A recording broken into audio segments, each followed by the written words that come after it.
I am in a house of the Lord, setting up to tape a TV show in the morning. And I just want to briefly show this electronic organ that's here. Massive thing. It's made by D.H. Baldwin, their classical series. And if the commemoration plaque is accurate, this thing was made around 1996. Not that you would really know, it looks just as much like something from the 70s. It's got digital reverb apparently, and a whole lot of knobs, some of which have naughty names on them. And I think those are actual incandescent lamps in them. And it's a freaking organ. It's got two manuals, it's got a bass pedals, it's got foot controls for a bunch of stuff, it's got controls up here. Yeah, I wouldn't even know where to begin with something like this. It's not a Hammond M100, that's for sure. It's not even a Hammond B3. But I find electric and electronic organs cool. When I was in university and I was taking an Introduction to Classical Music course, I did a presentation on the Hammond organ and its history and its use in rock music, of course. So yeah, these are pretty neat, even if I have no idea what's going on. Now, unfortunately, I am not one to shred the keys.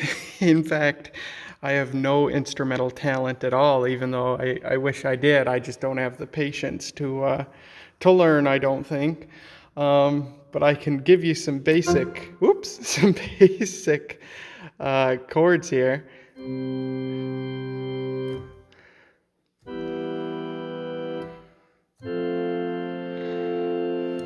And it makes organ sounds. It's got a crescendo meter here. If I just turn that down with my foot until one light's lit up.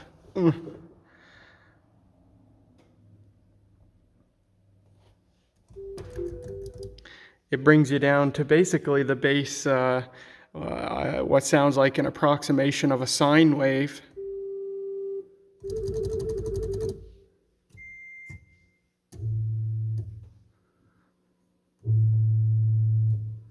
It's pretty bassy when you want it to be. Although it appears to have some form of high pass filter on it. When you want to get really bassy, it just gets super quiet.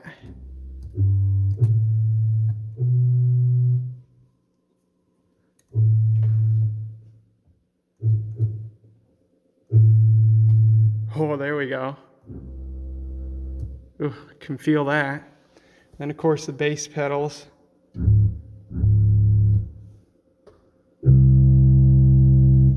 Wow. Ooh. Something in the circuitry makes a massive amount of noise when the swell is turned all the way up. I don't know if you can hear.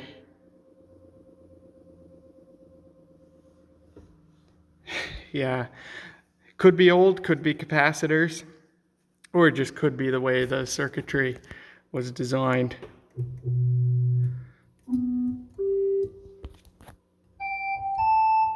It's actually kind of a fluty sound, so a sine wave with maybe a couple of harmonics injected.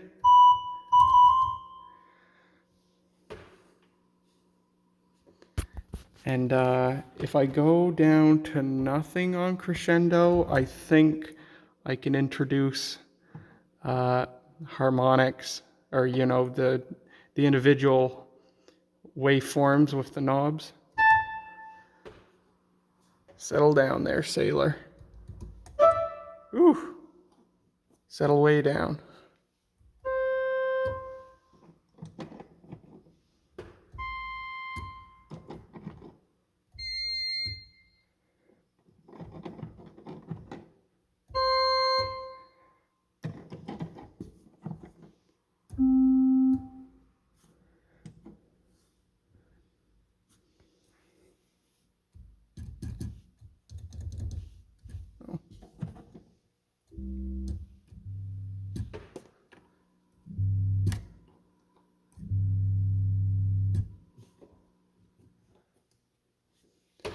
So yeah, and I think these are all presets, but I'm not sure. They light up different things. And these foot controls do the same thing. Just keeps your hands free.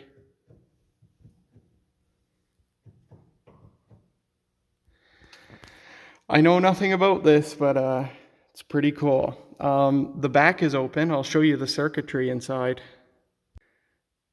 Here's all the tone generation. Or at least I think it's all of it. Lots of stuff going on. You couldn't even you couldn't ask me to even begin to describe this stuff. Neat mix of digital and analog componentry. And what I'm noticing most is that most components, most chips have a date code of 1991. So that's probably when this was actually made.